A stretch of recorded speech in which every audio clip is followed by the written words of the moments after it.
Okay, boys and girls, this is gonna be a weird one. Essentially, this is going to be me coming to you to talk about something that's been bothering me. Now, before you get your anime katanas out, allow me to explain. I will start off by saying, no, I am not the biggest Boruto fan. I've had a very weird relationship with this series since the beginning to where it is today. It has been a weird ride for me, specifically because I've been so quiet on it. I see if you say anything positive about Boruto, you're going to get a bunch of people shit-talking you. And if you say anything negative about Boruto, the exact same thing will happen. So let me see if I can hopefully play the middle of the road and don't get attacked. But that most likely will not happen. I will start off by saying that I am a huge Naruto stan. It is possibly, arguably, one of my favorite animes of all time. When Naruto initially ended, I was content with the ending. I wasn't particularly super happy, especially with all the Kaguya stuff, but I was content. The purpose of the story was over.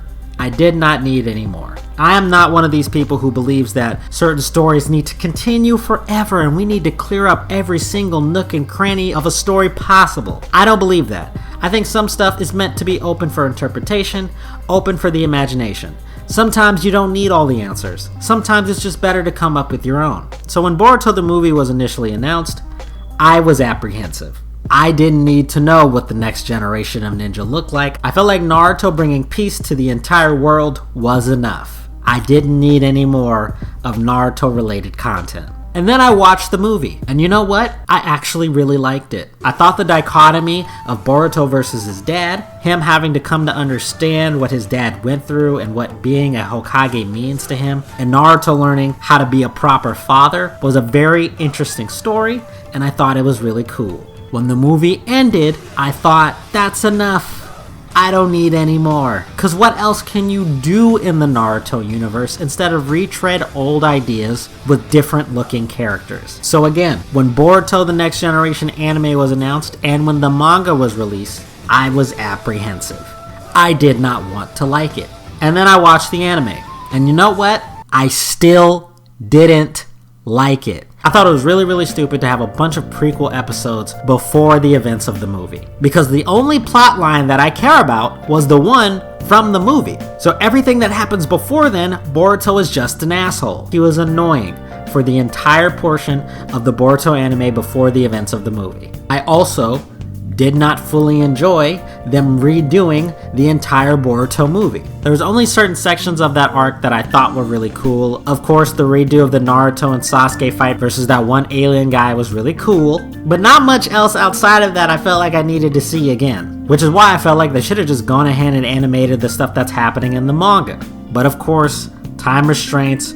We have to let the manga artists get as far as they can so that they can continue adapting the source material. Now let's go ahead and talk about the manga real quick. I do not want to read Boruto because the art looks like trash to me. Art style is very important to me when it comes to picking up any manga series.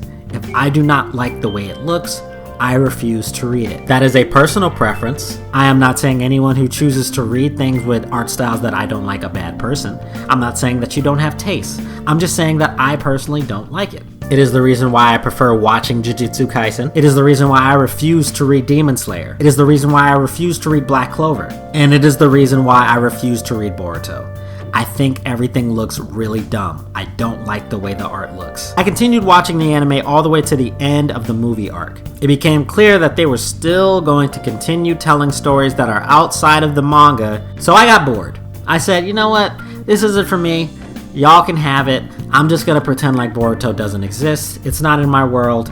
I'm good. Until I started to make friends on Twitter and YouTube who enjoyed Boruto, who actually liked the series and would retweet about it all of the fucking time. It was like I couldn't escape it even though I didn't fucking watch the series. And because of this is the reason why I'm making this video today. There have been certain events in the Boruto manga that have caught my interest, and I would like to talk about them if I may. Now again, I am not currently reading the Boruto manga, so I am not fully caught up on everything that's exactly happening, but I feel like I have some decent context. And if you are an anime viewer only, and this is going to spoil you, maybe don't listen to this portion. Go ahead and skip ahead to this time frame, or maybe just plug your ears. That's something you can do too. This particular portion where Naruto, Boruto, Kawaki, and Sasuke are fighting together, and Naruto loses Kurama, I think is really interesting storytelling for Naruto. Naruto and Kurama's relationship is something that I really enjoyed. To me, it always felt like they were supposed to become friends and really close. And for Naruto to lose a big, huge piece of his life and his lore like this,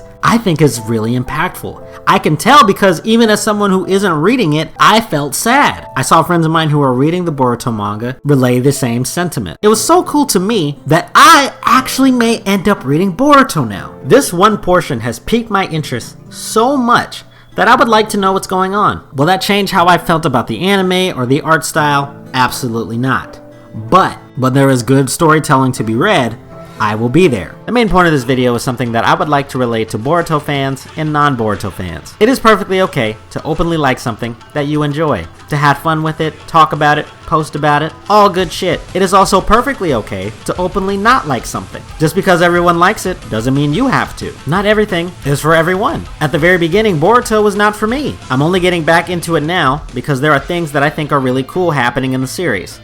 And I have witnessed time and time again, plenty of people who are original fans of the series dogpile on people who are starting to get into it because of things they see that are interesting them. Just because someone didn't like something originally doesn't mean they are not allowed to like it later. Also, for non-Boruto fans, just because you're not a fan of something doesn't make you cool. Everybody is entitled to their own opinion. You can openly like something and openly dislike something, but that doesn't mean you need to fight over it. Just like everything that I had listed that was keeping me away from enjoying Boruto, one of the other big parts that I did not mention was the fandom.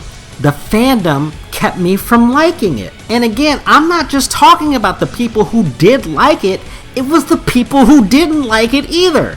Constantly shit-talking each other about whether or not the series is good or not, comparing it to other series, just didn't make any sense to me. It's a waste of time. Just enjoy the things you like. Don't attack each other for it. That's all I'm saying. And I appreciate that Boruto was my outlet for talking about this particular topic. Again, I don't really know what to call this. I don't really know where to end this. Appreciate you guys watching. Catch you guys later. Johnny Star out of here. Be nice to each other. Peace.